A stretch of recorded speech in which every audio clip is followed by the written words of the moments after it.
আলহামদুলিল্লাহ, সিরাজগঞ্জ জেলার সলঙ্গা থানার অন্তর্গত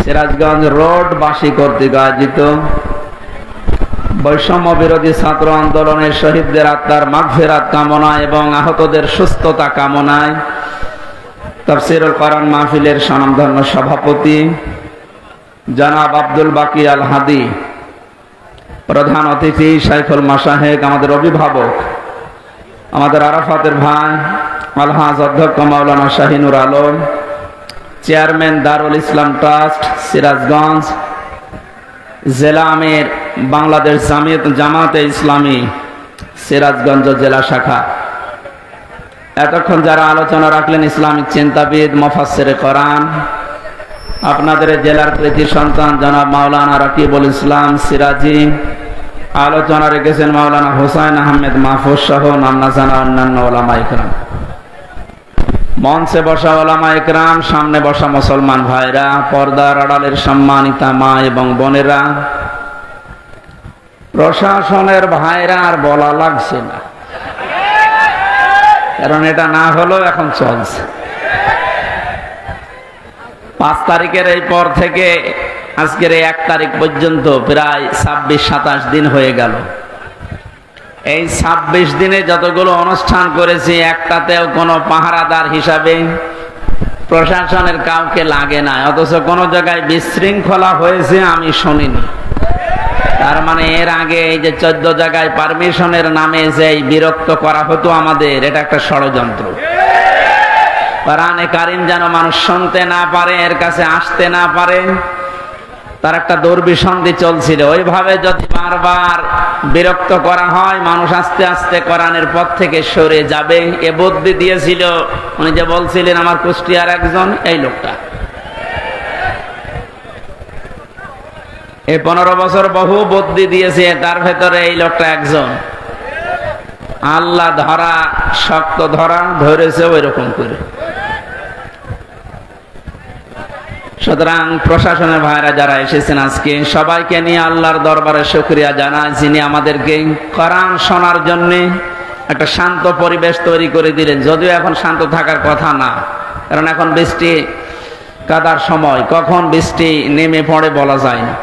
আল্লাহ আমাদের কিছু সময় যেহেতু এ পরিবেশ ফিরিয়ে দিয়েছেন, বলেন আলহামদুলিল্লাহ। কারো গুরুত্বপূর্ণ কথা আছে? আর এই আমার চাইতেও যদি গুরুত্বপূর্ণ কথা থাকে কোরআনের উপরে, তাহলে 30 সেকেন্ড সময় দিলাম, একটু বলেন দেখি। বলেন, আছে? এরপরে যদি কথা বলেন আপনারা এই জায়গায় তুলে দেবেন অবশ্যই ইনশাআল্লাহ। কোন জেলায় আসলাম? ঠিক আছে, আপনি একটু সতর্ক থাকবেন। এটা ইবাদত চলছে, এখানে বহু গুরুত্বপূর্ণ মানুষ আছে। তারা যে সময়টা এখানে দিচ্ছে, এই সময়টা বাইরে দিলে দুনিয়ার কিছু সম্পদ তাদের উপায় হতো। কথা বলে না কেন? এই যে ডাক্তার যারা বসে আছে বিভিন্ন, এই ডাক্তারগুলো যদি এখন অপারেশন করতো, ব্যবসায়িক কাজ যারা করে মোবাইলের মাধ্যমে, কম্পিউটারের মাধ্যমে, এরা যদি বাড়ি বসে বসে এখন এই সময়টা কাজে লাগাতো, বহু টাকা পয়সা উপায় করতে পারতো। কিন্তু এসেছে এই কারণে, কারণ এটা এখন সাধারণ অনুষ্ঠান না, এটা একটা ইবাদত। এটা কি চলছে বলেন তো? নিজের কর্মজীবন সব বাদ দিয়ে যদি নামাজ ইবাদত মনে করে আপনি যেতে পারেন 15 মিনিটের জন্য, এখানে 1 ঘন্টার সময় দিচ্ছেন, এইটাও নামাজের মতো ইবাদত। আফদালুল ইবাদাতি তিলাওয়াতুল কোরআন। নবীজি জানিয়েছেন যত নফল ইবাদত আছে, সবচাইতে উত্তম নফল ইবাদত আল্লাহর কাছে কোরআনের আলোচনা। বিশ্বনবী মসজিদে নববীতে প্রবেশ করলেন, একবার দেখলেন কিছু মানুষ জিকির করছে। বাম দিকে তাকিয়ে দেখলেন কিছু মানুষ আল্লাহর কোরআনে কারীম নিয়ে আলোচনা করছে। বললেন 2 দলই ভালো কাজে আছে, তবে সবচাইতে উত্তম কাজে আছে তারা যারা কোরআন নিয়ে ব্যস্ত আছে। আমার আল্লাহ আমাকে এই মুহূর্তে নির্দেশ দিয়েছে যে কোরআনে কারীম নিয়ে যারা আলোচনা করছে, আমি যেন শ্রোতা হয়ে ওই ময়দানে বসে পড়ি। সিরাজগঞ্জবাসী মুসলমান হিসাবে অবশ্যই উপলব্ধি করতে পারছেন যে অনুষ্ঠানের দাম এখন কত। নবীজি যদি এখন জীবিত থাকতেন আর এই সিরাজগঞ্জের এই গোল চত্বর দিয়ে যদি হেঁটে যেতেন, বিশ্বনবী নিজে কোরআনের সম্মানে এই ময়দানে এসে শ্রোতা হয়ে বসে পড়তেন। এরকম একটা জায়গায় আপনি বসে আছেন, মনে করবেন এই জায়গায় নবী বসতেন। জীবনের সর্বোচ্চ খুশি এখন আমরা, এই জন্য বলছি আলহামদুলিল্লাহ। বৈষম্য বিরোধী ছাত্র আন্দোলনের শহীদদের আত্মার মাগফিরাত কামনায়, এই যে শব্দটা অনেক দামি শব্দ। শহীদ যাকে তাকে বলা যায় না। আমি ব্রাহ্মণবাড়িয়া থেকে আসার সময় দেখি রাস্তার পাশে এক কবরে ব্যানার টাঙানো আছে, শহীদ ধীরেন্দ্রনাথ দত্ত। হ্যাঁ, এই যে কোরআন শরীফ আমার সামনে, সত্য কথা বলছে। এই নাম শুনে বোধা ভাগাভাগি করতেছে, মরে গেছে। কথা বলে না কেন? আমরা শহীদ আরো কিছু মানুষের নামের আগে পরে দেখতে পাই। আল্লামা শহীদ দেলাওয়ার হোসাইন সাইদি রহমতুল্লাহ আলাইহি, এটা শহীদ না? উনি সারা জীবন এই কামনা করতেন, আল্লাহুম্মা ইন্নী আসআলুকা শাহাদাতান ফি সাবিলিক। হে আল্লাহ, তুমি আমাকে যদি মরণ দাও, তোমার কাছে আমি চাই তুমি আমাকে শাহাদাতের মরণ দিও। জেলখানার ভেতরে উনি কিন্তু ধুইকে ধুইকে মরে যেতে পারতেন, শাহাদাত পেতেন, কিন্তু এমন জায়গায় আল্লাহ নিয়ে তাকে জালেমদের হাতে মৃত্যু দিয়েছে, কেউ যেন দুনিয়ায় সন্দেহ করতে না পারে যে উনি এমনি মারা গেছে। উনি যে শহীদ এটা এখন বাস্তব প্রমাণিত। এর কয়েকটা প্রমাণের ভেতরে এক নম্বরে, উনি হাসপাতালে ঢোকার আগে যে হাসিটা দিয়েছিল, এটা কোনো রোগী মানুষের হাসি না। ওনাকে রোগী বানিয়ে মেরে ফেলা হবে এই কারণে ওখানে নিয়ে গেছে। সুতরাং শহীদ এই ব্যাপারে কথা বলতে হলে খুব হিসাব নিকাশ করে বলবেন। কোরআনে কারিমে আল্লাহ জানিয়েছেন, মুখ দিয়ে যেহেতু মানুষ কথা বলে, এই জন্য মুখের উপরে নোটিশ দিয়েছেন, এই মুখ দিয়ে কথা বলবি না। ওয়ালা তাকুলু লিমান ইউকতালু ফি সাবিলিল্লাহি আমওয়াত বাল আহইয়াউ ওয়ালাকিন লা তাশউরুন। সূরা বাকারার 154 নম্বর আয়াতে আছে, তাফসীরে ফি জিলালিল কোরআনের ব্যাখ্যা আছে, আমি শুধু সামারাইজ করে একটু অল্প বলছি। আল্লাহ পাক বলেন, মুখ দিয়ে কথা কখনোই বলবি না, শুধু একজন দুইজন না, তাকুলু বহু বচন। কেউ এ কথা জীবনেও বলবি না যে যারা শহীদ হয়েছে, যারা মারা গেছে। যদিও কয়েকদিন আগে কয়েকটা ভিডিও দেখছিলাম, আহলে হাদিস, আহলে কোরআন বিভিন্ন নাম নিয়ে তারা এ কথা বলতে চাচ্ছিল বা বলিয়েছিল যে শহীদ আবু সাইদ নিজে বুক পেতে আত্মহত্যা করেছে, শহীদ হয়নি। আমি গতকালকে আবু সাইদের কবর দেখে আসলাম, কত বর্ষ দিন। সিরাজগঞ্জবাসী, শুধু আপনাদেরকে না, রেকর্ড হচ্ছে এটা, তামাম দুনিয়ার মানুষকে বলছি, শহীদদের ব্যাপারে কথা বলতে হলে হিসাব করে বলবেন, কারণ আল্লাহ নিজে এটা মুখের উপরে নোটিশ জারি করে দিয়েছেন, কথা বলা যাবে না। বাল আহইয়া, আল্লাহ বলেন ওরা জীবিত, ওরা কি ওয়ালাকিন লা তাশউরুন, কিন্তু তোমরা টের পাও না। শহীদ আবু সাইদের এই আত্মদান, জীবন দানের মাধ্যমে যত মানুষ উদ্বুদ্ধ হয়েছে, যার কারণে আজ এখানে বসে আমরা কথা বলতে পারছি। আপনি কি মনে করেন ময়দানটা এত সহজ না? আজকের এই অনুষ্ঠানের জন্য কারো পারমিশন লাগে নাই, অথচ 5 তারিখের আগে অনুষ্ঠান করতে 14 জায়গায় বলা লাগতো। যাদের সাথে ঘৃণায় কথা বলা যায় না, মানুষ মনে করা যায় না, এই মানুষের কাছেও বলা লাগতো, ভাই একটু লিখে দেন।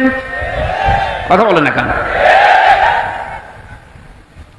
আমি কেন বললাম যে ঘৃণা লাগতো ওদের সাথে কথা বলতে? আমি এমনি বলি নাই। কোরআনে কারীম জানিয়েছে, ইন্নাল্লাযীনা কাফারু মিন আহলিল কিতাবি ওয়াল মুশরিকিনা ফী নারি জাহান্নামা খালিদিনা ফিহা উলাইকা হুম শাররুল বারিয়া।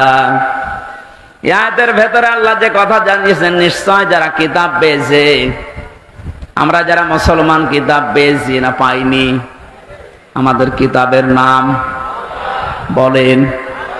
ইহুদিরা দাবি করে ওরাও কিতাব পেয়েছে তাওরাত, খ্রিস্টানরা দাবি করে ওরাও কিতাব পেয়েছে ইনজিল। 104 খানা সহিফা কিতাব মিলিয়ে আল্লাহ পৃথিবীতে দিলেন।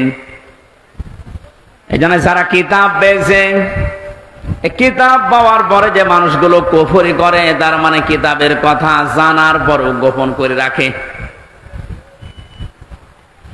মুশরিক যারা পৃথিবীতে, এই মানুষগুলো জাহান্নামে থাকবে চিরকাল। যত সৃষ্টি আল্লাহ বানিয়েছেন সব চাইতে বড় খারাপ সৃষ্টি আল্লাহ তাদের নাম উল্লেখ করেছেন।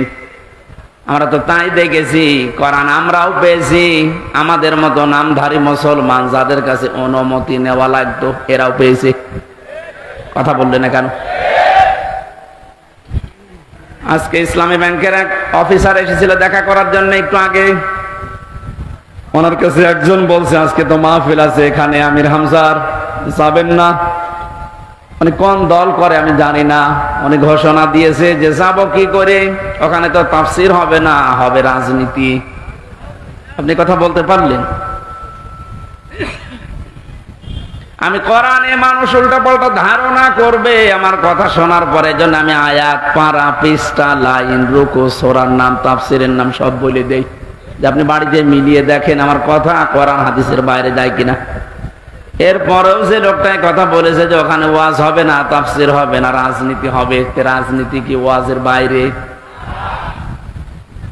রাজনৈতিক জীবনে যারা ভুল করছেন, কোরআন আর হাদিস বাদ দিয়ে যারা রাজনীতি করে জাহান্নামে যাচ্ছেন, আপনাকে তো আমার বাঁচানো লাগবে।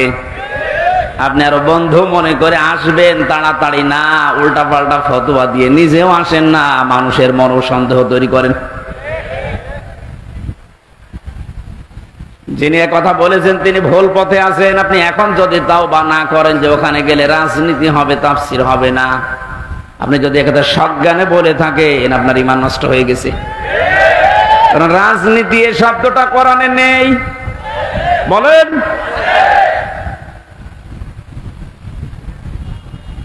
শুধু তাসবিহ আদায় করার জন্যে, শুধুমাত্র নামাজ পড়ার জন্য, জিকির করার জন্য যদি আল্লাহ আমাদেরকে বানাতেন, তাহলে পুরা কোরআন শরীফে প্রায় 9 জায়গায় কথাটা আছে, সাব্বাহা লিল্লাহি মা ফিস সামাওয়াতি ওয়া মা ফিল আরদ। আসমান আর জমিনে যা আছে সব সৃষ্টিগুলো আমি আল্লাহর তাসবিহ আদায় করছে। তো মানুষকে সৃষ্টি করার পরে তারাও তাসবিহ আদায় করছে, কথা আল্লাহ কোরআনে দেয়নি। মানুষকে আল্লাহ কেন দিয়েছেন এই পৃথিবীতে? ইন্নী জাইলুন ফিল আরদি খলিফা, অবশ্যই জমিনে আমি প্রতিনিধি পাঠাবো, খলিফা। কি পাঠাবো? বলেন বলেন। তো কেন সৃষ্টি জগতের নাম বললেন? যে জমিন আসমানে যা আছে সবাই আল্লাহর তাসবিহ পড়ছে, আর মানুষ বানানোর আগেই তিনি বললেন আমি জমিনে পাঠিয়েছি খলিফা। এই আয়াত দুইটা সামনে রাখলে বোঝা যায় মানুষকে জিকির করার জন্য, তাসবিহ পড়ার জন্য আল্লাহ বানায়নি, আল্লাহ বানিয়েছে প্রতিনিধি হিসাবে। আপনি প্রতিনিধি হিসাবে যদি এসে থাকেন, আপনার যদি ওই যোগ্যতা না থাকে, তাহলে প্রতিনিধি আপনাকে অবশ্যই নির্বাচিত করা লাগবে। কথা বলে না কেন? এই যে প্রতিনিধি নির্বাচিত করা লাগে, আল্লাহ যেটা করে দেখিয়েছেন, এদিকে তাকান, এই নির্বাচিত, নির্বাচন, এই শব্দগুলো কোরআনে কারিম থেকে নেওয়া। আল্লাহ পাক বলেন হুয়া জিতাবাকুম ওয়া মা জাআলা আলাইকুম ফিদ-দীনি মিন হারাজ। তিনি আল্লাহ যিনি তোমাদেরকে নির্বাচিত করেছেন। কি করেছেন? নির্বাচিত কখন করা হয়? যখন নির্বাচন হয়। 15 বছর তো নির্বাচনই হয়নি, নির্বাচিত কিভাবে হলো? তার মানে যারা ছিল সব অনির্বাচিত। নির্বাচিত যেন করা যায় সেজন্যই তো ফিল্ড লাগবে। সমান সমান ফিল্ড না হলে আপনি নির্বাচিত করবেন কি করে? আমিরে জামাত ডাক্তার শফিকুর রহমান এইটাই তো জানাতে যাচ্ছে জাতির কাছে, যে যারা দায়িত্বে আছে তাদেরকে একটু সময় দেন, তারা এই ফিল্ডটা তৈরি করে দিক। এটা ছিল না বলেই তো আপনি আন্দাজে অনির্বাচিত নির্বাচিত বলে আপনি ঘোষণা দিতেন। ফিল্ড যদি তৈরি না হয় আপনি তো আবার ওইভাবে দিনের ভোট রাতে করে বলবেন আমিও নির্বাচিত। 4-5 দিন আগে এদেরকে দিয়ে একটা ষড়যন্ত্র চলছিল। নির্বাহী আদেশের মাধ্যমে আইন মন্ত্রণালয় থেকে যারা দায়িত্বে আছে বিনা ভোটে বিনা নির্বাচনে 900 ভোটে যে মানুষগুলো আন্দাজে নির্বাচিত হয়েছি বলে ঘোষণা দিয়েছিল, একবারে উপজেলা চেয়ারম্যান মেয়র সব বাদ দিয়ে দিয়েছে। ওই মানুষগুলো শুরু করেছিল, না আমরা তো নির্বাচিত। কিসে নির্বাচিত? তুমি ফিল্ড তৈরি করেছিলে। আমার তো মনে হয় এদেরকে যারা সাহায্য সহযোগিতা করেছে এই ভোটে দাঁড়ানোর মাধ্যমে নাম দিয়ে, এরা অপরাধী, কারণ এরা নির্বাচিত করতে দেয়নি। এজন্য এ দলও আছে ও দলও আছে, সব দিকে আছে। জাতীয় পার্টির নাম ধরে বলছি এদের শাস্তি আরো বেশি হওয়া দরকার।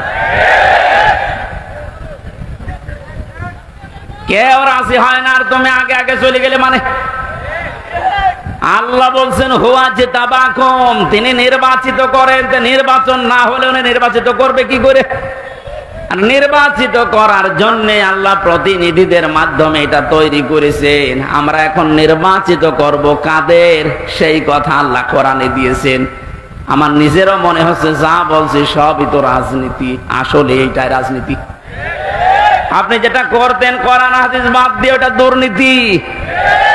আর আমি কোরআন দিয়ে যেটা প্রমাণ দিয়ে বলছি আপনাকে বাঁচানোর জন্য, এইটাই আসল রাজনীতি। কাকে নির্বাচিত করবেন? কোরআনে কারীম জানিয়েছে সূরা নিসা 5 নম্বর পারার 6 নম্বর পৃষ্ঠার 9 নম্বর লাইনের 59 নম্বর আয়াতে আছে, প্রথম অংশে পাবেন। এটা তাফসিরে ইবনে কাসিরেও আছে, ফি জিলালিল কোরআনেও আছে। ব্যাখ্যাগুলো লম্বা করে বলতে গেলে সময় যাবে আর কণ্ঠ পারবে না, এজন্য আমি খুব সামারাইজ করছি, বোঝার জন্য বলছি। ইয়া আইয়ুহাল্লাযীনা আমানু আতিউল্লাহা ওয়া আতিউর রাসূলা ওয়া উলিল আমরি মিনকুম। এখানে আলেম বসে আছে, যারা এখানে বসেন কোরআন হাদিস তারা একটু খেয়াল করবেন, যারা বসেন না তারা আরে অ্যাক্টিভ হবেন যেন বাড়ি যেয়ে মিলাতে পারেন। আল্লাহ ডাক দিয়েছেন ইমানদারেরা আমার আনুগত্য করো, আমার রাসূলের আনুগত্য করো। আর তোমাদের ভেতরে যারা উলিল আমর, নেতৃত্ব দেয়, নেতা যারা, তাদেরকেও মেনে চলো।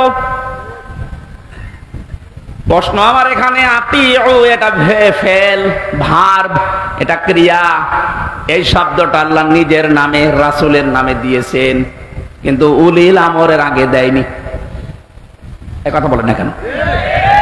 শুধু জি বলা না, এটা নিয়ে যাওয়া লাগবে যা একটা বাড়িতে। তাহলে ওই যে লোক ইসলামী ব্যাংকের অফিসারের কাছে বলেছে যেখানে রাজনীতি হবে ও জীবন আর কথা বলবে না। আতিউ শব্দটা আল্লাহ নিজের নামে রাসূলের নামে দিলেন, উলিল আমরের আগে দেয়নি। কেন দেয়নি? কারণ আল্লাহ রাসূলকে মানা লাগবে, কোনো প্রশ্ন করা যাবে না। কথা বলে না কেন? কিন্তু উলিল আমর যদি মেনে চলতে হয়, যেহেতু ওনারা আল্লাহকে তো আপনি এখানে পাচ্ছেন না, রাসূলকে পেয়েছিলেন কিন্তু এখন নেই, কিয়ামত পর্যন্ত উনি আসবেন না, কিন্তু উলিল আমর তো আসবে। এই জন্য উলিল আমরকে যদি আপনি মেনে চলতে চান, দেখতে হবে উপরে বর্ণিত এই দুইটা আছে কিনা, আল্লাহ রাসূলকে ওই লোকটা মেনে চলে কিনা। আপনি যাকে নেতা মানবেন, যার নেতৃত্বে চলবেন, যাকে আপনি নির্বাচিত করবেন, আমি এই শব্দগুলো কি বানাচ্ছি? হুয়া জিতাবাকুম, এ জিতেবা মানে নির্বাচিত করা। নির্বাচন না হলে নির্বাচিত করা যায় না। আল্লাহ তাহলে নির্বাচনের মাধ্যমে নির্বাচিত করেছেন আমাদেরকে। কোটি কোটি মানুষেরা উম্মত হওয়ার জন্য আশা পেশ করেছিল, আকাঙ্ক্ষা, কিন্তু আল্লাহ তাদের বাছাই করেনি। আল্লাহ শুধু আমাদের মতো মানুষগুলোকে উম্মতে মুহাম্মদী নির্বাচিত করেছেন। সুবহানাল্লাহ বলতে পারেন না? মুসা নবীর মতো, ঈসা নবীর মতো এত বড় পাওয়ারফুল নবীরা আকাঙ্ক্ষা করেছিল যে আমরা নবী হয়েছি ভালো, কিন্তু নবী না হয়ে যদি মুহাম্মদ রাসূলুল্লাহর উম্মত হতে পারতাম তারপরও ভালো হতো। আল্লাহ বলেন না। একজনেরটা কবুল হয়েছিল হযরত ঈসার, এজন্য তিনি আসবেন দুনিয়ায় আবার নবী হয়ে না, উম্মত হয়ে। মুসা নবীর মতো এত বড় নবীর দোয়া কবুল আল্লাহ করেননি যে না তোমারটা হবে না। আপনি টের পাচ্ছেন যে নির্বাচিত হয়ে আমরা কত দামি জায়গায় আছি। বাংলার মুসলমানেরা, আজকে এই ওয়াজটা যদি আপনি বাড়ি নিয়ে যেতে না পারেন, এরকম ওয়াজ 1 বছর পরে একদিন না, প্রতিদিন 24 ঘন্টা হলেও আপনার কোনো কাজ হবে না। এজন্য আতিউ শব্দটা আল্লাহ দেওয়ার কারণে আল্লাহ রসুলকে মানতে গিয়ে আপনি কোনো প্রশ্ন করতে পারবেন না, বুঝে আসুক আর না আসুক। হয়তো আপনার স্বল্প জ্ঞানে বুঝে আসছে না, কথা বলেন না কেন? তা আল্লাহ আপনার চাইতে ভালো বোঝে না, বোঝে না? কিন্তু উলিল আমর যারা, এদেরকে মানতে হলে মাস্ট বি, অবশ্যই দেখা লাগবে লোকটা আল্লাহ রসুলকে মেনে চলে কিনা। যদি মেনে চলে তাকে মানা ফরজ, যদি মেনে না চলে তাকে মানা হারাম। হযরতে সাদ ইবনে আব্দুল্লাহ ইবনে সাদ রাদিয়াল্লাহু তাআলা আনহু বিবাহ করার পরে খোরমা বিলি করলেন, মিষ্টি বা খোরমা খেজুর।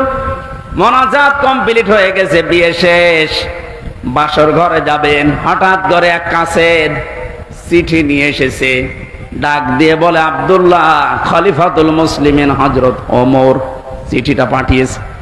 উনি চিঠি খুললেন, ওখানে লেখা দেখলেন, ও আব্দুল্লাহ যেখানে থাকো আমি রাষ্ট্রের দায়িত্বে আছি। ওমর, আমি তোমার উলিল আমর বলছি, আমি তোমার উলিল আমর বলছি। যেখানে থাকো চিঠি পাওয়ার পরে সঙ্গে সঙ্গে দেখা করো, তোমার জিহাদের ময়দানে পাঠাবো। উনি মুরব্বীদেরকে জিজ্ঞাসা করলেন, মুরব্বীরা বলে হ্যাঁ আপনি যান, কিন্তু বাসরটা শেষ করেন। হযরত আব্দুল্লাহ ওই মজলিসে উঠে দাঁড়িয়ে কোরআনের কয়েকটা আয়াত পড়ে তাদেরকে জানিয়েছিলেন, ইয়া আইয়ুহাল্লাযীনা আমানু মা লাকুম ইযা ক্বিলা লাকুম ইনফিরু ফি সাবিলিল্লাহি সাকালতুম ইলাল আরদ আরাদিতুম বিল হায়াতিদ দুনিয়া মিনাল আখিরাহ ফামা মাতাউল হায়াতিদ দুনিয়া ফিল আখিরাতি ইল্লা কলিল। সূরা তাওবার ভেতরে আছে, আমি শব্দটা বোঝানোর জন্য আয়াতটা পড়লাম, খুব ভালো করে মিলান। তিনি মুরব্বীদেরকে বললেন, হে আমার মুরব্বীরা, আমার মাথার তাজ, আপনারা সম্মান করে আপনাদের।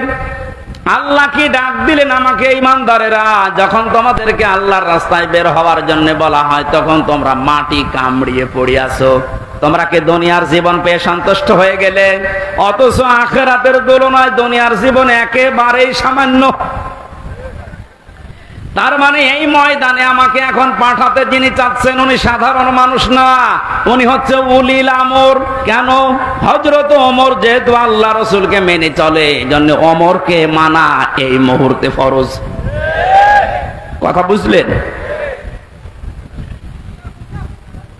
আজ আমাদের বাস্তবতা যদি আমরা এভাবে মিলাতে পারতাম যে আল্লাহ রসুলকে যে মেনে চলে আমরা তাকে নির্বাচিত করব, আল্লাহ রসুলকে যে মেনে চলে না ও আমার বাবা হলে ওকে আমি নির্বাচিত করব না, কারণ এটা দুনিয়ার বিষয় না, এটা সম্পর্ক আখিরাতের সাথে। নয়তো আমি ধরা খাবো। আপনি যে ধরা খাবেন তার প্রমাণ কি? সূরা বানী ইসরাইল 15 নম্বর পারা 8 নম্বর পৃষ্ঠা 3 নম্বর লাইনের 72 নম্বর আয়াতের প্রথম অংশে আছে। বাড়িতে মিলাবেন যদি বিশ্বাস না হয়, আবার ওই লোকের মতো আবার বললেন না যে না আজকে রাজনীতি হচ্ছে। ইয়াউমা নাদউ কুল্লা উনাসিম বিইমামিহিম। আল্লাহ পাক বলেন কিয়ামতের দিন আমি প্রতিটি মানুষকে বিচারের দ্বিতীয় স্টেপে, প্রথম স্টেপে ডাকবে একা একা, আর দ্বিতীয় স্টেপে প্রতিটি মানুষকে আল্লাহ ডাক দেবে তার নেতার সাথে। কার সাথে? আগে নেতা, এরপরে কর্মী। এটা রেকর্ড হয়ে সারা বাংলাদেশে কালকে ছড়িয়ে যাবে। 18 কোটি মানুষের দায়িত্ব নিয়ে এখন আমি বলছি, কান খাড়া করেন দেশের মানুষেরা। কোরআনের চোখ, হাদিসের চোখ লাগিয়ে দেখতে পাচ্ছি আপনি জাহান্নামে যাচ্ছেন। আপনার নিজের বিবেকের কাছে বলেন তো, কিয়ামতে প্রতিটি মানুষকে আল্লাহ যেহেতু তার নেতার সাথে তুলবে, যেই নেতার আদর্শ আপনি মেনে চলেন, যাকে নির্বাচিত করবেন বলে আপনি ভোট দেওয়ার সিদ্ধান্ত নিচ্ছেন, আপনি নিজে থেকেই বলেন ওই লোকটা যদি কিয়ামতে আপনার সামনে দাঁড়ায়, আপনি তার পেছনে। আল্লাহ তো আগে ওকে দেখবে, এরপর আপনাকে। আপনার কি মনে হয় ওর যা অবস্থা, ওর যা চরিত্র, ওর যা সুরত সিরাত, ওরে দেখলে আল্লাহ মাফ করবে বলে মনে হয়? দেখলেন? অবশ্যই না, তো এখনই ধরা খাবে।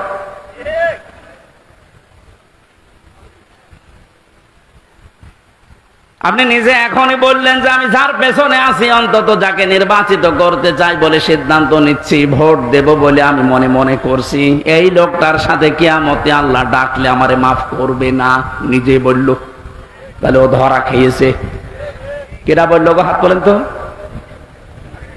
আপনি আপনি যারা ধরা না খান, এই জন্যই তো আয়োজন। রাজনীতি মনে করে আপনি আসলেনই না, আপনি তো ধরা আরো বেশি খাবেন। পাগলকে যদি বলা হয় নৌকা নাড়াবি না, ও বলে আমার মনে ছিল না। আরে ভাই, আমি তো আজকে কবরের ওয়াজ করবো বলে এসেছিলাম, আপনি কি মনে করে দিলেন? মনে যখন করেই দিয়েছেন, আপনাকেও বাঁচাতে হবে, আমারও বাঁচতে হবে। এই জন্য উলিল আমর মানার ক্ষেত্রে খুব সতর্ক। এটা দুনিয়ার বিষয় না, এটা রাজনীতি মনে করবেন না, এটা আপনার আখিরাত জড়িত।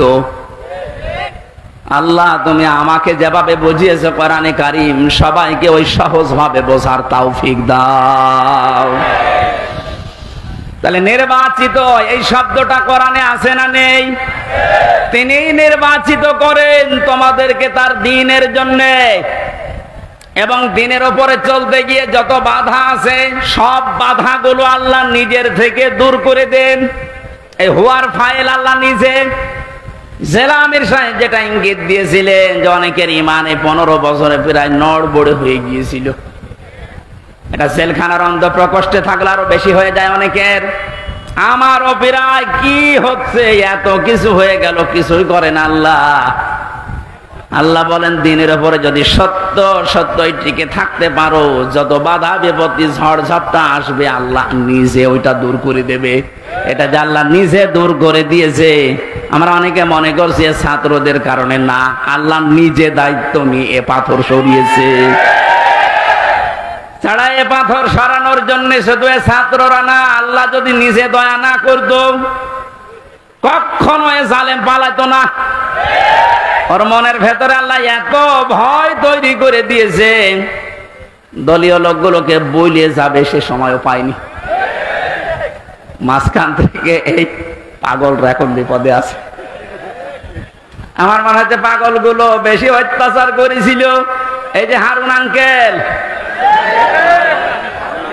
হারুন আঙ্কেল, ওনার নাম এখন সারা পৃথিবীতে জানে, 3 ইঞ্চি। কি নাম দিয়েছে, মহিলারাও 3 ইঞ্চির খবর নেই। মেয়ে লোক সেও বলে 3 ইঞ্চি, ধরা পড়িস।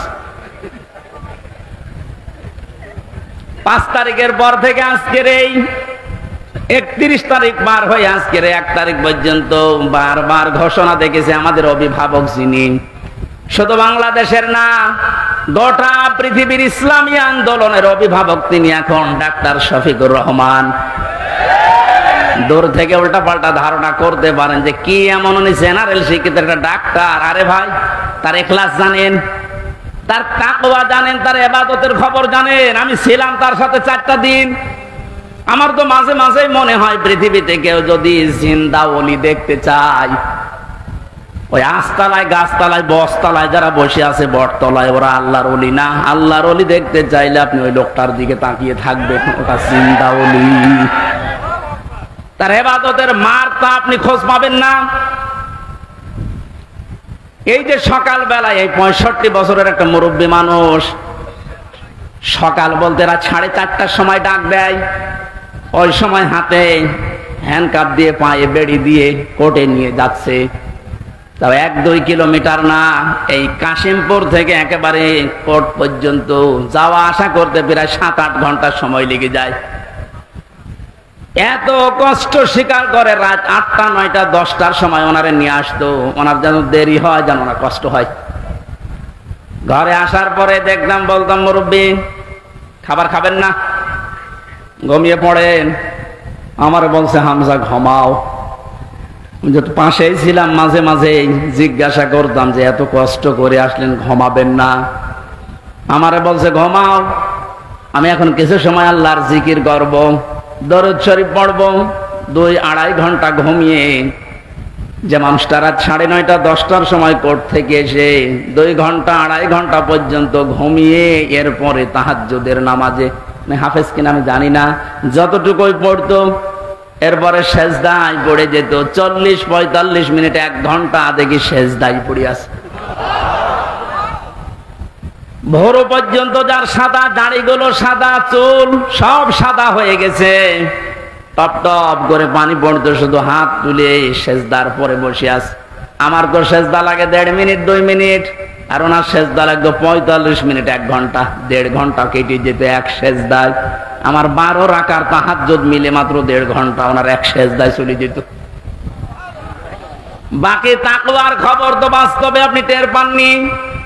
প্রতি সোমবার, বৃহস্পতিবার রোজা রাখার নিয়ম, কয়জন মহারথী আছে এখানে আমল করে? সারাটা জীবনে আমল করতে করতে আসতেছে, খালি ধারণা করে দূর থেকে, কি জানে এত ডাক্তার মানুষ। তার যে এলেমের বহর, একটা জেনারেল মানুষ হয়ে কোরআনে কারিম এরকম গভীর গভীর কথা বলা আমি বিশ্ববিদ্যালয়েও পাইনি। আরে ভাই, আমি তো ভার্সিটিতে শেষ করে আসলাম, আমাদের বহর তো আমি দেখেছি। ডাক্তার মানুষের কাছে থেকে কোরআনে কারিমের শব্দের এত গভীরে যেতে পারতেন আমি দেখেছি বাস্তবে, যে জীবনে ওই রকম কথা আমি কোনোদিন শুনি নাই। অনার্স মাস্টার্স করেছিলাম, তো এক একটা শব্দ যখন বলতেন, এমন এমন শব্দের অর্থ নিয়ে আসতেন যে কোনোদিন কল্পনাও আসে না যে শব্দের ভেতরে থাকতে পারে। দিনের উপরে চলতে গিয়ে কোন বাধা আল্লাহ নিজের থেকে দূর করে দেয়, রাখেন না। এটা আমি আগে জানতাম না, ওই সময় জেনেছি। আল্লাহ পাক বলেন, তোমাদেরকে যেহেতু আল্লাহ নির্বাচিত করেছে লক্ষ লক্ষ কোটি কোটি উম্মত থেকে, সুতরাং তোমাদের দাম কম না, অনেক বেশি।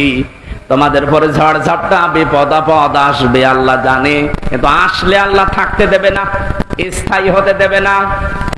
আল্লাহ নিজে দায়িত্ব নিয়ে ওই ঝড় ঝাপটা, বিপদ আপদ তার নিজের দায়িত্বে দূর করে দেবে। আল্লাহ এইটাই করে দিয়েছে। এই কথা বলে না কেন? নাই তাই 15 বছরে কত মহারথী তো চেষ্টা করলো, সব চেষ্টায় প্রায় বিফল হয়ে গেছে। ছাত্র আন্দোলনের নামে যারা নেমেছিল, এ মানুষগুলোর সাথে মাস্ট বি আল্লাহ আবাবিল পাঠিয়েছিল। জালেমদের মনের ভেতরে আল্লাহ ভয় তৈরি করে দেন। এ দায়িত্ব কার? আরো জোরে। এটা তৈরি করেন কাদের কারণে? যে মানুষগুলোর ভেতরে ইখলাস আছে যত বেশি, তাকে দেখলে জালেমরা ভয় পায় তত বেশি। আমরা 15 বছর অনেক জালেমকে ভয় পেয়েছি তার অত্যাচারের কারণে, আর আমিরে জামাতকে এখনো জালেমরা ভয় পায় তার তাকওয়ার কারণে। বাংলার মুসলমানেরা, আমি যেটা বোঝানোর জন্য পর্যন্ত এসেছিলাম, শহীদ যারা হয় এদের নিয়ে যারা উল্টা পাল্টা ধারণা করেন, কোনদিন এই মুখ দিয়ে কথা বলবেন না যে ওনারা মরে গেছে, এমনি না, ওনারা জীবিত, কিয়ামত পর্যন্ত শুধু জীবিত এইটাই থাকবে, কিন্তু আমরা টের পাই না। এর পরের কথা আল্লাহ দিয়েছেন, মানুষ যেহেতু ধারণা করতে পারে, মুখে হয়তো বলে না, কিন্তু ধারণা করতে পারে যে মরে গেছে। আল্লাহ ধারণার উপর নোটিশ দিয়েছেন, ওয়ালা তাহসাবান্নাল্লাযীনা কুতিলু ফি সাবিলিল্লাহি আমওয়াতা বাল আহয়াউন ইনদা রাব্বিহিম ইরযাকুন। সূরা আলে ইমরান 4 নম্বর পারা 11 নম্বর পৃষ্ঠা 9 নম্বর লাইনের 169 নম্বর আয়াত। এটা তাফসীরে কাবিরে পাবেন। আল্লামা ফখরুদ্দিন রাজি রহমাতুল্লাহ আলাইহি ব্যাখ্যা করতে গিয়ে লিখেছেন, ওই পৃথিবীর মানুষেরা মুখ দিয়ে তো বলবেই না, অন্তরে যেন এই ধারণাও কোনোদিন না আসে যে শহীদরা মরে গেছে। এটা ধারণাও করা যাবে না। বালা হিয়াউন, বরং তারা জীবিত। বরং তারা কি? আরো জোরে, ইনদা রাব্বিহিম ইরযাকুন, তারা তাদের রবের কাছে খাবার খাচ্ছে। শহীদ আবু সাইদের বাড়িতে গিয়েছিলাম, যে গরিব মানুষ, 6টা ছেলে ওনার, এটা ছোট। ওনার বাবা মারে বলছিল যে অবস্থায় ওদের বাড়ি ঘর দেখলাম, আমার মনে হয় 3 বেলা পেট পুরে খাবার খাওয়ার মতো পরিবার না। আল্লাহ তার জীবনটা এত বেশি পছন্দ করেছিলেন, সাধারণভাবে মরণ দেয়নি। এত সাহস তার বুকের ভেতরে দিয়েছিলেন, জালেমদের সামনে জীবনটা দিয়ে শাহাদত বরণ করে কিয়ামত পর্যন্ত জান্নাতি খাবার খাবে। কোন সন্দেহ নেই এতে, কিয়ামত পর্যন্ত আল্লাহ খাওয়াবে।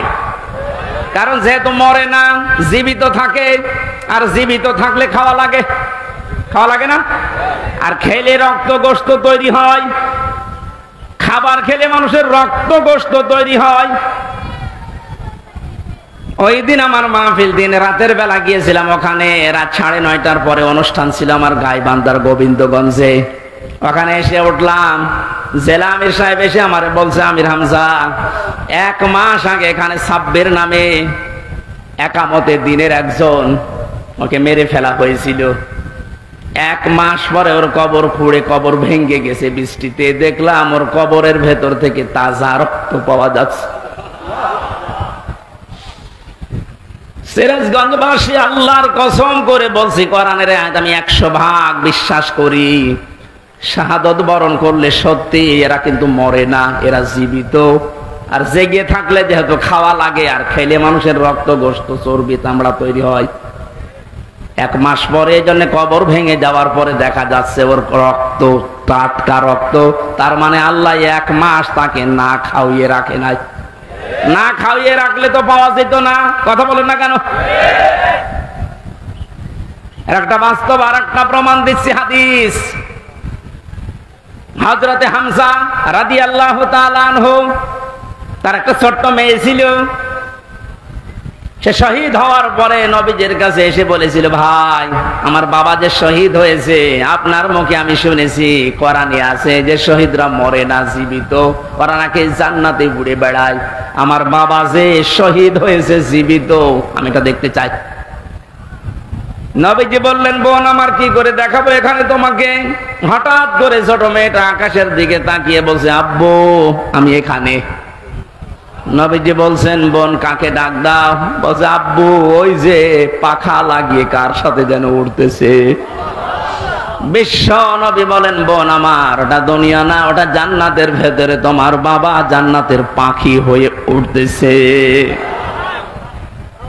এই লোকটাকে 70 টুকরা করা হয়েছিল। এক লজ্জা স্থান কেটে 3 টুকরা করেছে। বিভিন্ন জায়গায় ছড়িয়ে ছিটিয়ে দিয়েছে, উহুদের ময়দানে, পাহাড়ি এলাকায়। সাহাবায়ে কেরাম তার লাশ টুকরা টুকরা গুলো এনে যখন এক জায়গায় করলেন, কয়েকটা টুকরা আর পাওয়া যায়নি। এমন দূরে দূরে তারা ফেলে দিয়েছে। নবীজি নিজের চাদরটা দিয়ে হযরতে হামজাকে ঢেকে দিলেন। মাথা থেকে হাঁটু পর্যন্ত ঢেকেছিল হাদিস এটা, পার বেরিয়ে থাকে, ঢাকা যায় না। আল্লাহর নবী মুহাম্মদুর রাসূলুল্লাহ নিজে সাহাবীদেরকে দিয়ে পাহাড়ি এলাকার লতা পাতা দিয়ে তার পাটা ঢেকে দিলেন, কবরে রাখলেন। যেহেতু জানাজ, তার জন্য কাফন দাফনের জন্য ধোয়ানোর কোনো লাশ ধোয়ানোর সিস্টেম নেই। শহীদরা মরে গেলে ধোয়ানো লাগে না।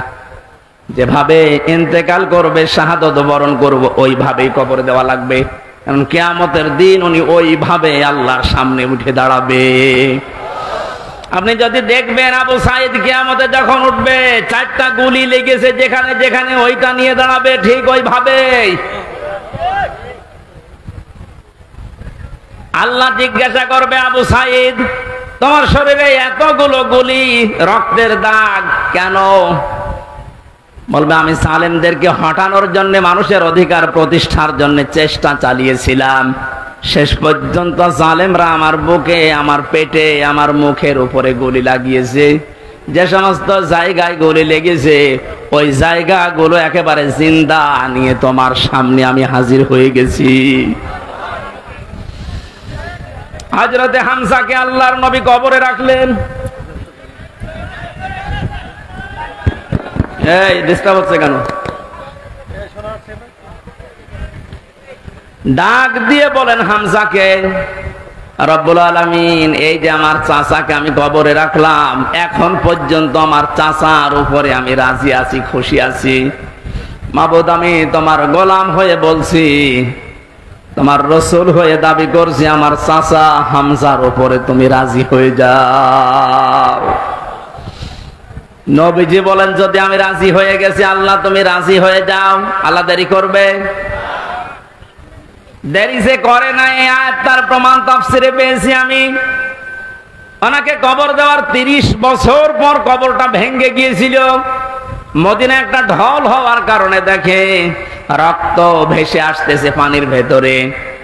ওই সময় হযরতে হামজার সাথে যারা ছোট বয়সে যুদ্ধ করেছিল তারা এখন মুরব্বী হয়ে গেছে। রক্ত অনুসন্ধান করতে করতে গিয়ে দেখে 30 বছর আগে মুহাম্মদুর রাসূলুল্লাহর চাচা হযরতে হামজাকে ওরা যেখানে যেখানে আঘাত করেছিল তরবারি দিয়ে, ওই জায়গাগুলো দিয়ে ফিনকি দিয়ে রক্ত বের হচ্ছে। বাংলার মুসলমানেরা ভালোভাবে মিলান, আল্লাহ যে আহয়াউন দিয়ে শেষ করেননি, ইনদা রাব্বিহিম ইরযাকুন, তারা তো জীবিত এবং খাবার খায়। উনি যে খাবার খেয়েছে তার প্রমাণ 30 বছরের তাজা রক্ত। কথা বলেন না কেন? এই জন্য কোনদিন এই ধারণা করবেন না যে যারা শহীদ হয়ে গেল এরা মরে গেছে, বলবেন তো নাই, ধারণা করা যাবে না। এই শহীদদের আত্মার মাগফিরাত আল্লাহ ওদেরকে এমনিতেই মাফ করে দিয়েছে। কারণ কি? ওয়ালিয়াকুলামাল্লাহুল্লাযীনা আমানু ওয়া ইয়াত্তাখিযা মিনকুম শুহাদা আল্লাহু লা ইউহিব্বুয যালিমিন। রব্বুল আলামিন বলেন, কিছু মানুষকে আমি সাধারণভাবে মরণ দিতে চাই না। যার ঈমান এবং যার অ্যাক্টিভিটিস কাজকর্ম আমার কাছে পছন্দ হয়, ওই মানুষটাকে আমি আল্লাহ শাহাদতের মরণ দিয়ে ধন্য করে দেই। আর জেনে রাখো আয়াতের শেষের কথা, আল্লাহু লা ইউহিব্বুয যালিমিন। কোন জালেমকে আমি ভালোবাসছি না, বাসবো না। এটা মোজারে বর্তমান ভবিষ্যৎ, প্রেজেন্ট ফিউচার। এই জন্য জালেম ছাড়া তাদের কপাল বড় খারাপ। আপনার দুনিয়াও শেষ, আখিরাত তো শেষই। আমি দোয়া করলেও হবে না জালেমদের জন্য, কারণ আল্লাহু লা ইয়াহদিল কওমাজ জালিমিন। জালেমদেরকে আল্লাহ হেদায়েত দিচ্ছে না, দেবে না। আমরা আর যাই করে যেন জালেম হয়ে না যায়। এই শব্দটা যেহেতু খুব গুরুত্বপূর্ণ, জালেম। আজ অনেক জালেম বিদায় নেওয়ার পরে এখন অনেকে নব্য জালেম হওয়ার জন্য চেষ্টা চালাচ্ছে। গতকালকে চুয়াডাঙ্গার একটা খবর শুনলাম, আমি কোরআনের আয়াতের সাথে মিলিয়ে আশ্চর্য হয়ে গেছি। জালেম বিদায় নিল, এ জালেম আসলো কোত্থেকে? সূরা বাকারার 114 নম্বর আয়াতটা। এই এদিকে তাকান। ওমান আযলামু মিম্মান মানাআ মাসাজিদাল্লাহি আইয়ুযকারা ফীহা ইসমুহু ওয়া সাআ ফী খারাবিহা ইলা আখির আয়াত। কোরআনে কারীম থেকে দার্স দিচ্ছিল, এক জালেম এসে বলছে এটা বন্ধ করো, এটা মসজিদের ভেতরে রাজনীতি চলবে না। আমি মিলিয়ে দেখলাম কোরআনে কারিমের আয়াত আল্লাহ মনে হয় ওর নাম দিয়েই নাযিল করেছে। আমান আসলাম, আল্লাহ বলেন বড় জালেম দেখতে চাও? আমি আল্লাহর দৃষ্টিতে সবচাইতে বড় জালেম ওই লোকটা, মিম্মাম মানা মাসাজিদ আল্লাহ, যে লোকটা আল্লাহর মসজিদের ভেতরে নিষেধ করে আইয়ুযকারা ফিহা ইসমুহু, তার নামের জিকির করতে, তার নামের আলোচনা করতে, আল্লাহর ঘর মসজিদে যারা নিষেধ করে এরা আল্লাহর দৃষ্টিতে বড় জালেম। আমরা মনে করছি জালেম হয়তো বিদায় হয়ে গেছে, না, এখনো নব্য জালেম তৈরি হচ্ছে। এজন্য জালেম যদি কেউ হয়ে থাকেন, বুঝে হন আর না বুঝে হন, থামেন, আপনার কপালে আগুন লাগবে।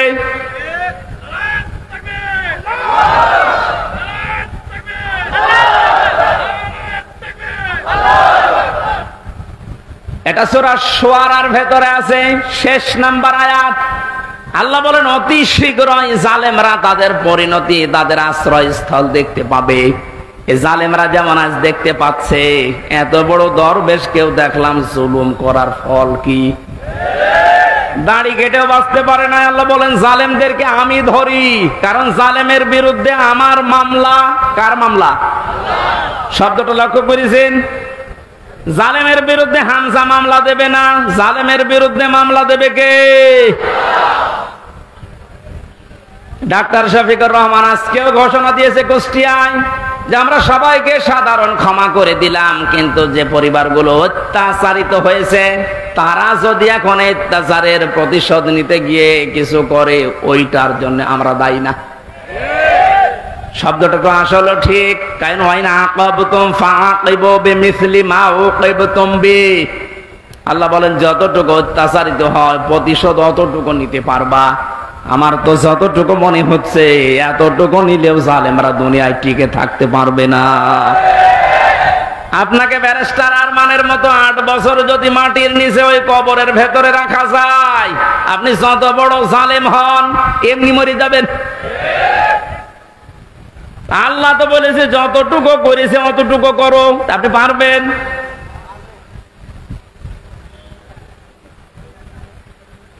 আমার উপরও যতটুকু অত্যাচার হয়েছিল, আমি চাই যাদের দ্বারা হয়েছে, যে মানুষগুলোর ইঙ্গিত হয়েছে, আমি ওই মানুষগুলোকে অতটুকু না করে ছাড় দেব না। যে যা বলে বলুক গা, এখন দাদা না মাফ করে দেন না, কিসের মাফ? কোন মাফ নেই আপনার কারণে। আমার ছোট মেয়েটা আমার এখনো পর্যন্ত চেনে না। দোষ করে যদি আপনি শাস্তি দিতেন আমি মেনে নিতাম, কিচ্ছু জানি না আপনি কেন আমার জীবনে এই কাজ দিলেন। আর যেভাবে রেখেছিলেন আমাকে আর মাওলানা মামুনুল হককে, কোন আলেমকে এত কষ্ট আমার বাংলাদেশে আমি আর শুনি নাই। আপনি আমার মতো একটা ছোট মানুষকে 24 ঘন্টা তালাবদ্ধ রেখে মনে হচ্ছে আমি ফাঁসির কন্ডেম ছেলে আছি, কত বড় অপরাধী। অথচ যে মামলাও দিয়েছিলেন, শাস্তি দিলেও 3 মাসের বেশি আপনি রাখতে পারেন না। এটা মূল্য চুরি মামলা। জালেমদেরকে মাফ করে দেওয়া মানে মজলুমের উপরে অবিচার করা। এক কথা বলছে না কেন? সারা বাংলাদেশের 18 কোটি মানুষকে যদি এই আয়না ঘরের সাথে যারা জড়িত ছিল, সে যেই কয়জনই হোক, যারাই জড়িত এর সাথে, এদেশের 18 কোটি মানুষ যদি মাফ করে দেয়, ব্যারিস্টার আরমানের বউ মাফ করবে না। আপনি ওই জায়গায় থাকলে আপনারও মনে হয়তো না আমি মাফ করবো না। আপনি যদি প্রথমেই বলে দিতেন যে তাকে আমরা মেরে ফেলেছি, মেয়েটা অন্য জায়গায় বিয়ে করতে পারতো। এক কথা বলছে না কেন? এমন অবস্থায় রাখলেন তার বউটা বিয়েও করতে পারে না 1টা বছর। যুবতী মেয়ে এভাবে জীবন্ত যৌবন কঠিন বিষয়, আপনি টের পাচ্ছেন না। তাই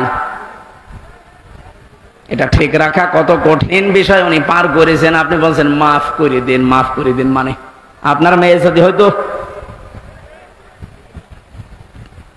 এ কথা তো দুনিয়ার বিষয় না। জালেম যারা জুলুম করছেন আজ এবং নব্য জুলুম করার জন্য যারা প্রস্তুতি নিচ্ছেন, আপনি কিন্তু নিজের কপালে আগুন লাগাচ্ছেন। এজন্য আল্লাহর ঘরের ভেতরে যদি আল্লাহর নাম, আল্লাহর কোরআনের কথা কেউ বলতে নিষেধ করে, এটা দুনিয়ায় সব চাইতে বড় জালেম।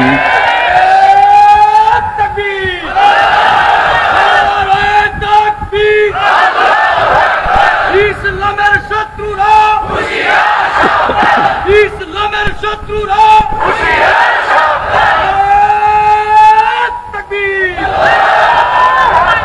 এবার একটা কঠিন আয়াত বলছি, খুব ভয়ঙ্কর এটা। আমি যে জালেম জালেম জালেম বলছি বারবার, কেন জানেন? কারণ জালেমদের বিরুদ্ধে আল্লাহ নিজে অভিযোগ দায়ের করবেন, নিজে মামলা ঠুকে দেবেন। ইন্নামাস সাবিলু আলাল্লাযীনা ইয়াযলিমুনান নাস। সূরা সূরার 42 নম্বর আয়াত প্রথম অংশে আছে, আল্লাহ পাক বলেন অবশ্যই আমি আল্লাহ নিজে মামলা দেব জালেমের বিরুদ্ধে, যারা মানুষ হয়ে মানুষের উপরে জুলুম করেছে, অত্যাচার করেছে। যারা বাংলার জালেমেরা আপনার দুনিয়ার জীবন শেষ, আর আখিরাত তো আপনি আল্লাহর মামলার আসামি। যিনি বিচারপতি, যিনি রায় দেবেন, তিনি যদি মামলার বাদী হয়, তা আপনি তো একেবারে সরাসরি খালাস পেয়ে যাবেন। বলেন না কেন? আমার মামলার যারা আসামি, মানে বাদী ছিল, যারা আমার মামলার যারা বাদী ছিল, তারা টাকা পয়সা বহু খেয়েছে আকিস গ্রুপের কাছ থেকে। গত পরশু দিন আকিসের মালিক আমারে বলছে, হুজুর আপনাকে আমরা চাকরি দিয়েছিলাম আমাদের মসজিদের খতিব হিসাবে, ওই শয়তানরা আপনাকে পেছে ফেলে আমাদের কাছে কয়েক কোটি টাকা 5 তারিখের আগ পর্যন্ত নিয়েছে। যদি 5 তারিখ না আসতো, ওরা এখনো টাকা নিত। আমার মামলার আয়োজক লোকটা মেজানুর রহমান, টেকের হাটে বাড়ি। আমার মনে হয় ওরে পেলে পিটিয়ে মানুষ জনগণ মেরে ফেলবে। আর বাকিগুলোর নাম একবার বলেছিলাম ওই কুষ্টিয়ার এক মাহফিলে, তারা পরের দিন বলছে, হুজুর আর নাম বললেন না, কিছু হলে কিন্তু আমরা মারা পড়ে যাব। কেমন ভয় আছে জালেমরা দেখেন। তবে এই যে লোকটা, এই লোকটা 5 তারিখের আগের দিন 4 তারিখ রাত্রে টাকা নিয়েছে, এই মামলার আয়ুটা ওই এখন নাই, থেমে গেছে। আমার মনে হয় 5 তারিখ বাংলাদেশে না আসলে ও শয়তান এখনো টাকা নিত।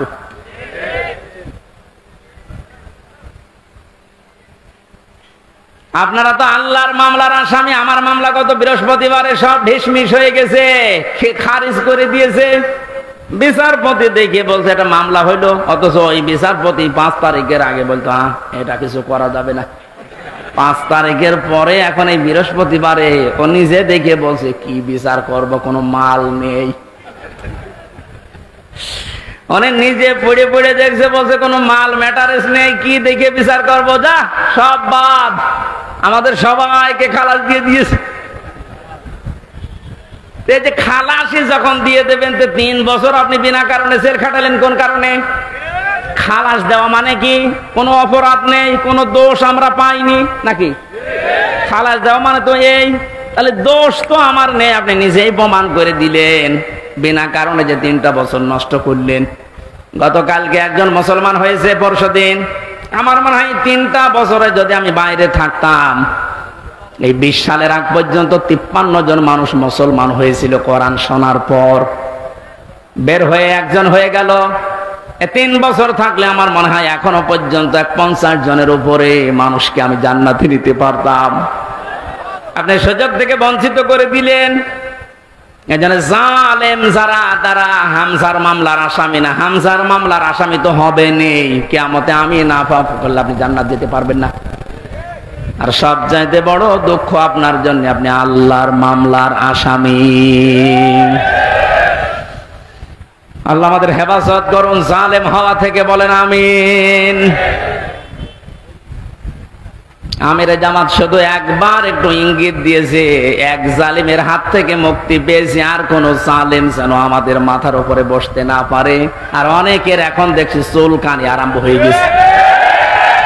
কোন কারণ আপনার চুলকানি আসবে? আপনি কি জালেম? তার মানে আপনি নিজের থেকেই মনে মনে ভাবছেন যে আমি এগুলো করছি, সামনেও করব। আপনিও জালেম। ঠাকুর ঘরে কে রে? আমি তো কলা খাই। অনেকে আপনার নাম বলে বলেছে, বলেন কোন কারণে নিজের দিকে টেনে নেন?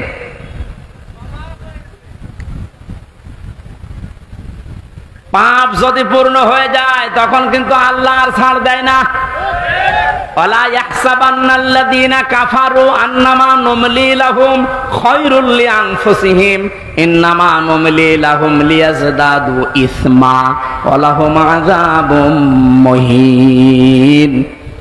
কাফেররা ধারণা করে আমাদের চেয়ার যে বসে আছি, ক্ষমতার চেয়ার, এর নড়ন চড়ন নেই, এটা মনে হয় আল্লাহ ভালোবেসে আমাদেরকে দিয়েছে। আল্লাহ বলেন না, ওরা মনে করে আমাদের কল্যাণের জন্য চেয়ার, আমরা যা করছি সবই তো বৈধ। আল্লাহ বলেন তোদেরকে তোদের পাপের বোঝাটা পরিপূর্ণ করার জন্য আমি আল্লাহ চেয়ারে বসিয়ে রেখেছি। ওরা সর্বশেষ পাপের বোঝা পরিপূর্ণ করেছে ইসলামী আন্দোলন, একামতে দিন, জামাত ইসলামকে নিষিদ্ধ করার মাধ্যমে। এটা না করলে পাপের বোঝা পরিপূর্ণ হচ্ছিল না। যেই শয়তানগুলোর পরামর্শ এটা করেছিল, শয়তান এখন সব ডিম খাচ্ছে, সবগুলো ডিম খাচ্ছে, পচা ডিম। কথা বলে না কেন? লিয়াজদাদু ইসমা, ওদের পাপের বোঝা 5 তারিখের আগ পর্যন্ত পূরণ হয়নি। যেই করেছে 1 তারিখে, 4 তারিখের ভেতরে আল্লাহ সব কমপ্লিট করে দিয়েছে। আল্লাহুম আযাবুম মুহিন, ওদের জন্য অপমানজনক শাস্তি। এর চাইতে আর কত অপমান হবে বলেন? বলছিলেন না তানজিল আহমেদ যে কেক মারছে, আমার মনে হয় আমরাও সুযোগ পাচ্ছি না, সুযোগ পেলে আমরাও 2-1টা দিতাম। কারণ আপনারা যা করেছেন আমার সাথে, কম বেশি এই দেশে যদি 10 জন আলেমকে পরিস্থিতির দিক থেকে, এলেম আমল না, শুধু পরিস্থিতির দিক থেকে 10 জন মানুষকে সারা বাংলাদেশে চেনে, তার ভেতর আমি একজন। পেটের ভেতর থেকে শুনতে শুনতে আসে যে হামজা বলে একজন আছে। গাড়িতে আসার সময় মায়ের কোলে বসে বসে কি খাচ্ছে, চিপস খাচ্ছে, আর বলছে ওই যে হামজা যাচ্ছে। তার মানে ও পেটের ভেতরে শুনে এসেছে যে হামজা নাম একজন আছে। এইরকম একটা পরিচিত মানুষের সাথে আপনি আমার মাজায় দড়ি দিয়ে, মায়ের ভেতরে বেড়ি দিয়ে, তাও ডান্ডা বেড়ি, হাতের ভেতরে আপনি হ্যান্ডকাপ দিয়ে, কালো কাপড় দিয়ে চোখ বেঁধে আপনি 11 ঘন্টা টাঙিয়ে রাখলেন, আপনি মানুষ। আবার যখন দড়ি দিয়ে টেনে নিয়ে যেত আদালত প্রাঙ্গণে, মনে হতো তো ছাগল টেনে নিয়ে যাচ্ছে। আর কয়েক তালা আছে তো, ওই অন্য জায়গা থেকে একে অন্যের সাথে তাকিয়ে টিপ্পনি কাটতো, ঠিকই হচ্ছে। এবার আমরাও বলি যে ঠিকই হচ্ছে। ওই আপনি সব বলেন, আপনি সব বলেন।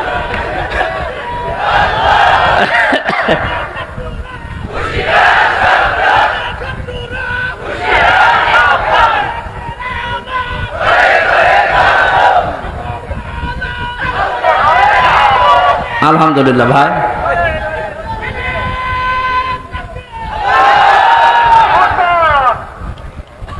আমাদের মুরব্বী, আমাদের মাথার তাজের কথা মতো আপনাদেরকে আমরা মাফ করে দিলাম, কিন্তু আপনারা যা করেছেন, কোরআন হাদিস পড়ে যা বলছি, আল্লাহ আপনাদের মাফ করবে না, আল্লাহ নিজে আপনাদের বিরুদ্ধে মামলা দেবে।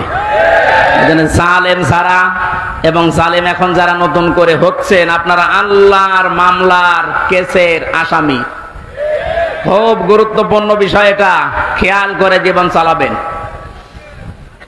যে মানুষগুলোর আত্মার মাগফিরাত এবং রূহের আহত মানুষদের সুস্থতায় কামনায় তাফসীর মাহফিলের আয়োজনে, বিশাল আয়োজনে যারা আঞ্জাম দিয়েছে, যারাই খেদমত করেছে এত বড়, আল্লাহ প্রত্যেককেই তাদের মনের কামনা বাসনা পূরণ করুন। আমরা বারবার বলছি, আমরা কিন্তু এখনো পর্যন্ত বিজয় অর্জন করতে পারি নাই, আমরা শুধুমাত্র স্বাধীন হয়েছি কেবল। আমরা জুলুম মুক্ত হয়েছি, এখনো পুরোপুরি না, ষড়যন্ত্র তো থেমে নেই। এই জন্য আসল বিজয় হবে তখন যখন দেখব কোরআনে কারিম দিয়ে 56,000 বর্গ মাইল চলছে। কারণ এই দেশটায় 53 বছরে বাবা চালিয়েছে, স্বামী চালিয়েছে, চাচা চালিয়েছে, বুবু চালিয়েছে, ভাবি চালিয়েছে, সবই আমি না দেখিয়ে মুরব্বীরা দেখিয়েছে। এক কথা বলে না কেন? শুধুমাত্র এখন দেখতে বাকি আছে এইটা দিয়ে চললে কেমন লাগে, এইটা দিয়ে যেন সংসদ চলে, দেশটা চলে, দেখতে চান না?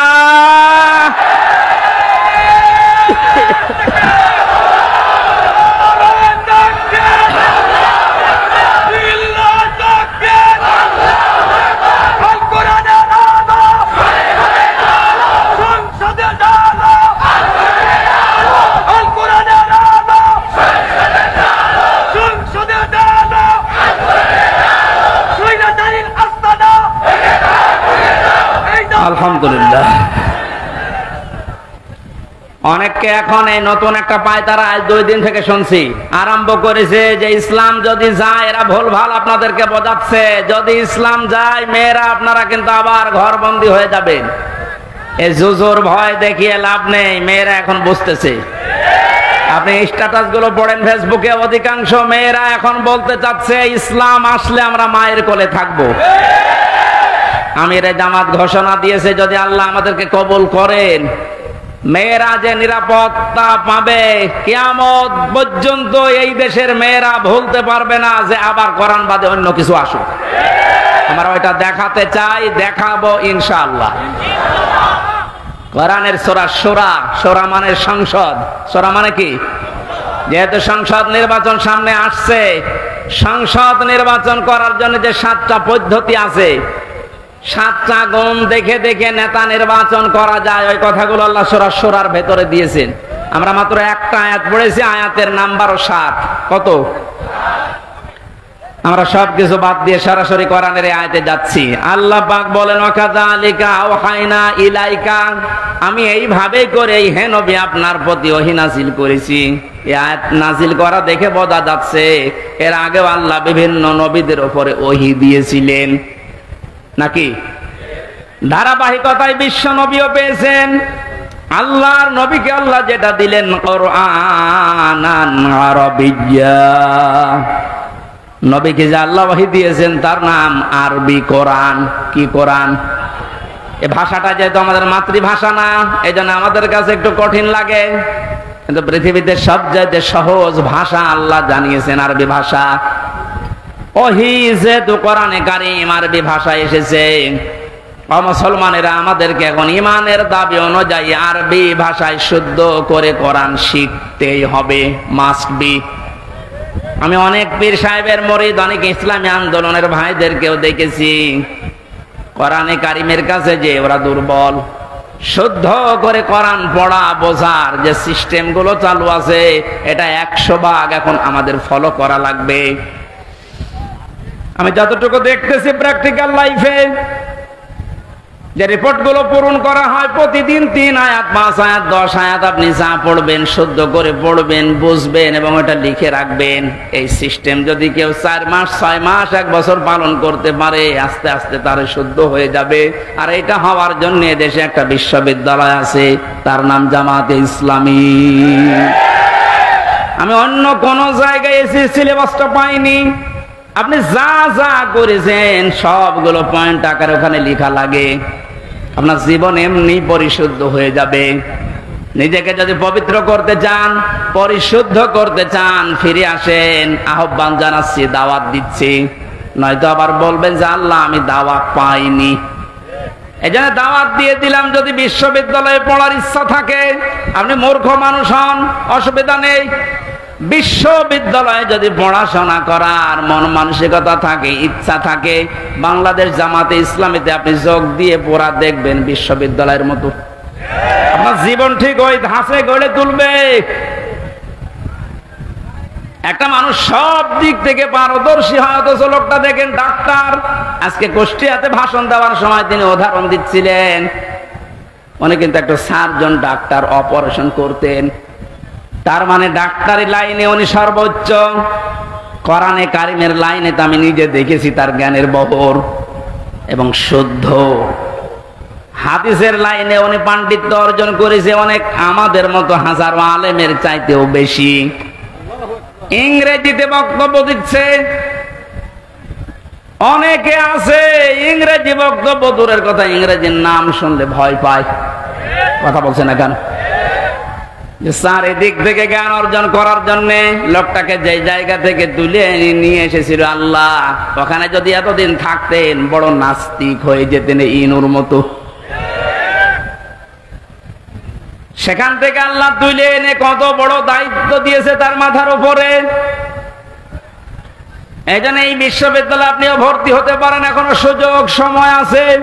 আপনাকে আমরা জান্নাতে নিয়ে যেতে চাই বিশ্ববিদ্যালয়ে ভর্তি হওয়ার মাধ্যমে। সাফ কথা বলছি, জীবনে গুনাহগার যদি হয়ে থাকেন, গোনা অল্প স্বল্প যায় থাক, যদি একামতের দিন কায়েম করা লাগবে দিন, এই আন্দোলনের সাথে একনিষ্ঠভাবে ইখলাসের সাথে লেগে থাকতে পারেন, আমি কোরআন হাতে নিয়ে গ্যারান্টি দিতে পারি আল্লাহ আপনাকে জাহান্নামে দেবে না। সূরা সফের আয়াত। আবার বলছি, ইসলামী আন্দোলন যদি দুনিয়ায় করেন, একামতের দিন কায়েম করার জন্য ইখলাসের সাথে অ্যাক্টিভিটিস নিয়ে যদি ময়দানে থাকেন, কায়েম হলে ভালো, না হলেও আপনার অসুবিধা নেই, আপনাকে আল্লাহ জাহান্নামে দেবে না। হ্যাঁ, জান্নাতেও দেবে না কয়েকটা কারণে। তার ভেতরে এক নাম্বার, আপনি যদি মা বাবার সাথে বিয়াদবি করে থাকেন জান্নাত পাবেন না। আর এই বিশ্ববিদ্যালয়ে আসলে মা বাবার সাথে বিয়াদবি করার কোনো রাস্তা খোলা নেই। সবগুলো একেবারে ট্রেনিং দিয়ে দিয়ে ওই পর্যায়ে নিয়ে যাওয়া হয়। মানুষের মতো মানুষ হওয়ার জন্য, দেশ প্রেমিক মানুষ হওয়ার জন্য এই দেশে ওপেন বলছি, ইসলামী ছাত্র শিবির ছাড়া কোনো রাস্তা খোলা নেই। আপনি যদি চ্যালেঞ্জ দিতে চান, নিয়ে আসেন অন্য সংগঠনগুলো, আমি একটা শিবিরের ছেলেকে নিয়ে যাব, তামাম দুনিয়া সব নিয়ে আসেন। 100 ভাগ না হলে আমি 99 ভাগ গ্যারান্টি দিতে পারি, ওদের চরিত্র যদি 100 ভাগের 10 ভাগ ঠিক হয়, এর চরিত্র 100 ভাগের 70 ভাগ ঠিক থাকবে। আল্লাহ রাব্বুল আলামিন কোরআনে কারীমকে যেহেতু ওহী হিসাবে আরবি ভাষায় দিয়েছেন, এখানে সন্ধান একটা মাদ্রাসা আছে। আমি যে বাড়িতে ছিলাম তিনি বলছিলেন, আপনাদের একটা সুযোগ আছে, আল্লাহর এই ওহীকে শিক্ষা করার জন্য এরকম মাদ্রাসায় আপনি ভর্তি হয়ে যান, যে বয়সে থাকেন। কোরআন শুদ্ধ করা ছাড়া, কোরআন পড়া ছাড়া আল্লাহর নিকটবর্তী হওয়া যাবে না। ইমাম মালিক বলেছিলেন, মাবুদ তোমার প্রিয় হওয়া যায় কিভাবে? 100 বার তিনি আল্লাহকে স্বপ্ন দেখে একই কথা বলেছিলেন যে তোমার প্রিয় হওয়া যায় কি করে? আল্লাহ পাক বলেন, ইমাম মালিক কোরআন পড়ো, কোরআন পড়ো। উনি বারবার প্রশ্ন করতেন, আল্লাহ বুঝে পড়বো না বুঝে পড়বো? আল্লাহ পাক বারবার জবাব দিয়েছেন, বুঝে পড়ো না বুঝে পড়ো, শুদ্ধ করে পড়ো, তার তিলের সাথে পড়ো, আমি আল্লাহর প্রিয় পাত্র হয়ে যাবে। এজন্য আমরা যেহেতু মালিকের প্রিয় হতে চাই, এজন্য আমাদের শুদ্ধ করে মাস্ট বিয়েটা পড়া শেখাই লাগবে।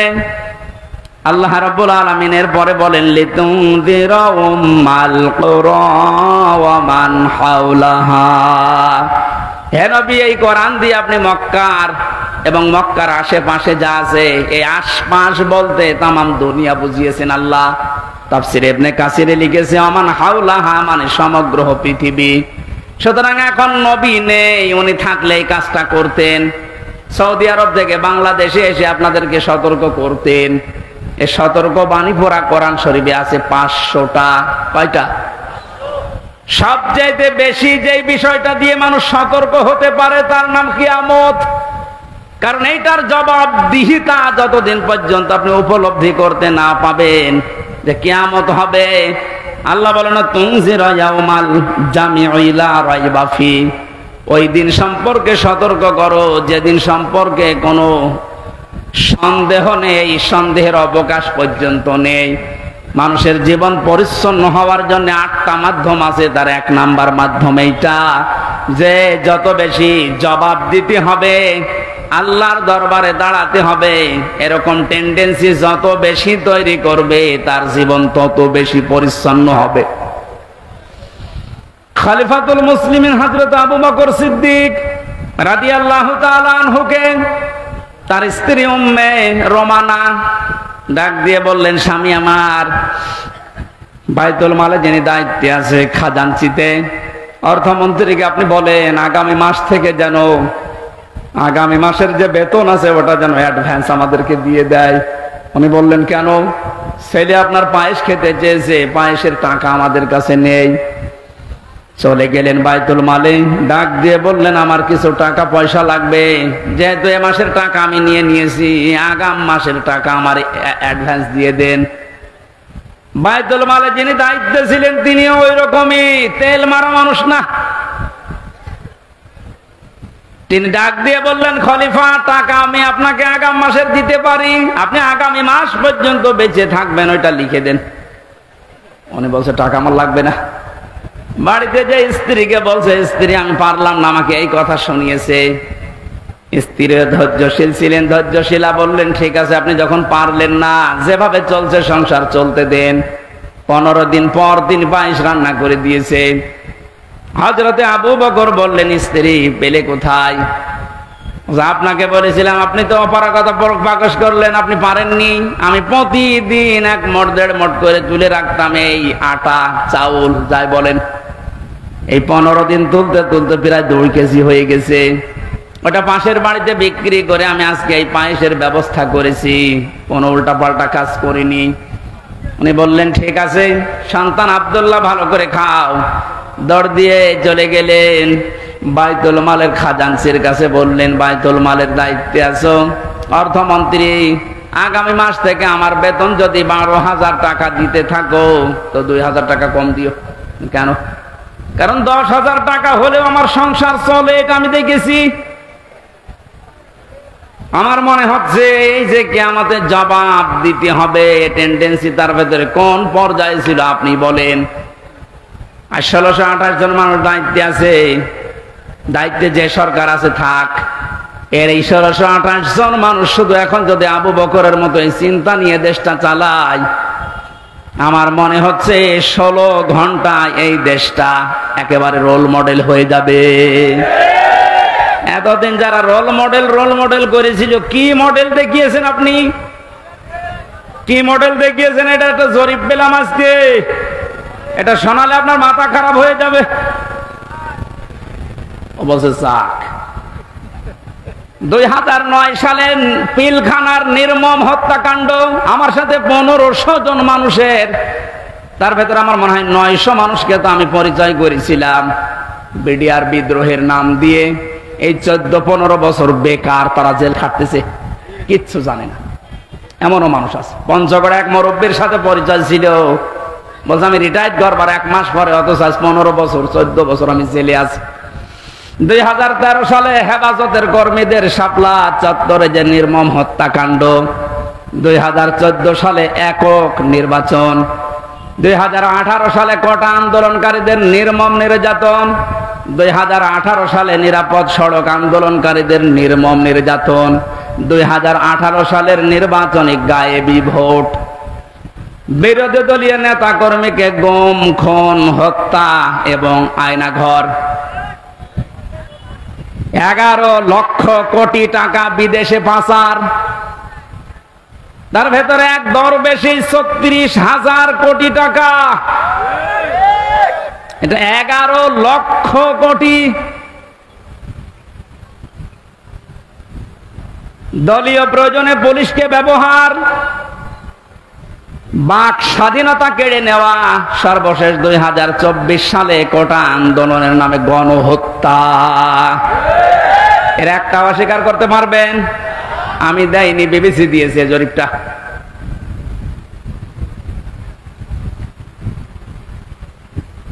এই জন্যই তো বলছি 1628 জন মানুষ যদি এই বাংলাদেশে এখন হযরতে আবু বকরের এই মন নিয়ে দেশটা চালাতে পারে, আন্দাজে উল্টা পাল্টা টার্গেট দেওয়া লাগবে না।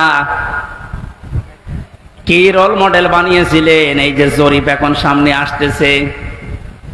কত বড় দুর্নীতিগ্রস্ত একটা রাষ্ট্র হয়ে গেলে বাইতুল মোকাররমের ইমাম পর্যন্ত পালিয়ে যায়। একটা বড় মসজিদের খতিব, সে লোকটা পালিয়ে গেল, তার মানে কোন জায়গাটা বাকি আছে আপনি বলেন? কোন জায়গা বাকি নেই।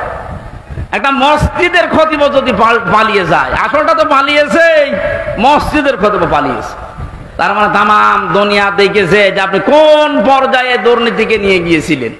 আর রোল মডেল বানিয়েছেন বাংলাদেশকে। রোল মডেল হবে হযরতে আবু বকরের চিন্তা নিয়ে আসেন যে আমার 8,000 10,000 টাকা হলে মাস চলে যায়, অর্থমন্ত্রী আগামী মাস থেকে তুমি 2,000 কম দিও। কিয়ামতে জবাব দিতে হবে। বিশ্বাস যত বেশি তৈরি হবে, আপনার জীবন পরিচ্ছন্ন হবে। ফারিকুন ফিল জান্নাতি ওয়া ফারিকুন ফিস সাঈর। একদল মানুষকে আল্লাহ জান্নাতে প্রবেশ করাবে, একদল মানুষকে জাহান্নামে দেবে। সুতরাং যাদেরকে জান্নাতে দেওয়ার ঘোষণা দিচ্ছেন, আল্লাহ যেন এই দলে শামিল হওয়ার তৌফিক দেন। আমিন, আল্লাহুম্মা আমিন। লা ইলাহা ইল্লা আনতা সুবহানাক ইন্নী কুনতু মিনাজ জালিমিন। ও মাবুদ, কোরআনে কারীমের কথাগুলো শোনার জন্য মানুষগুলো এত পাগল, এদের উপরে তোমার খাস রহমত নাজিল করে আল্লাহ। এই আয়োজনে যদি খুশি হয়ে সওয়াব দিয়ে থাকো, আমাদের নবীজির রওজায় পৌঁছিয়ে দাও। তামাম দুনিয়ার মাটির নিচে যত মানুষ ঘুমিয়ে গেল আল্লাহ মাফ করে দাও। যে সমস্ত শহীদদের আত্মার মাগফিরাত এবং অসুস্থ মানুষদের সুস্থতায় কামনায় এই মাহফিলের আয়োজন, আল্লাহ তুমি সব দেখতে পাচ্ছ, সব শুনতে পাচ্ছ। ওদেরকে তুমি শাহাদতের উচ্চ মর্যাদা দান করো, আহতদের তুমি শেফায়ে কামেলা আজেলা নসিব করে দাও। এ বাংলাদেশে আমরা স্বপ্ন দেখি কোরআন দিয়ে চলবে, আল্লাহ আমাদের কোনো স্বপ্ন নেই। এটা আমাদের রাজনীতিও না, এটা তোমার নীতি। যেহেতু তুমি জানিয়েছো কোরআনে কারীম দিয়ে সেই রাষ্ট্র চালাতে, আমরা এইটা চাই, তুমি চোখে দেখার তৌফিক দাও। যা করা লাগে আমরা তোমার হাতে দিলাম। আল্লাহুম্মা ইন্না নাজআলুকা ফি নুহুরিহিম ওয়া নাউযু বিকা মিন শুরুরিহিম। মুসাফির অবস্থায় আছি, অসুস্থ অবস্থায় আছি, মাজলুম অবস্থায় আছি, আল্লাহ তুমি আমাদের মোনাজাত কবুল করো। জীবনে কিচ্ছু চাই না আমাদের নিজেদের জন্য, শুধু এইটা চর্ম চোখে দেখতে চাই যে কোরআন দিয়ে দেশটা চলছে। মা বোনেরা পর্দায় আছে, পর্দায় থাকার তৌফিক দাও। আল্লাহ তাআলা আমার স্ত্রী অসুস্থ, আমি দোয়া চাই, মেহেরবানি করে তাকে তুমি শেফায়ে কামিলা আজেলা নসিব করে দাও। আমাদের সন্তানাদিগুলোকে তুমি নেককার বানাও। আগামীতে এলাকা